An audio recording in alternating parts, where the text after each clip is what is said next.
ដំបងគេនឹងមានតែមួយគត់នៅកម្ពុជា ISI Galva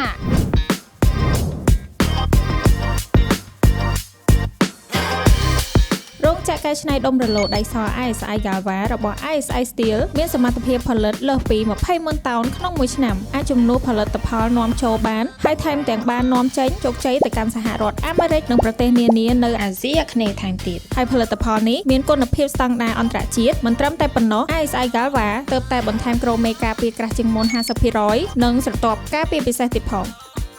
ISI Steel កែច្នៃដុំរលោដៃសដោយខ្លួនឯងដំបូងគេនៅកម្ពុជាយកទៅផលិតចេញជាដែកទីបស ISI ដោយខ្លួនឯងប្រកបដោយគុណភាពខ្ពស់ជាមួយបច្ចេកវិទ្យាទំនើបហើយក៏ជាដែកដែលកម្ពុជាទុកចិត្តផងដែរដែកទីបស ISI ផ្ដល់ទំនុកចិត្តជូនដល់អតិថិជនទូទាំងព្រះរាជាណាចក្រកម្ពុជាជិត30ឆ្នាំហើយក៏នៅតែបន្តអភិវឌ្ឍគុណភាពនិងកេរ្តិ៍ឈ្មោះកាន់តែល្អកាន់តែប្រសើរថែមទៀតមុខកាត់ស្អាតភ្នែកស្អាតបើនិយាយពីក្រូមេវិញភ្លឺរលោងចែងចាំងឆ្លុះមុខបានតែម្ដង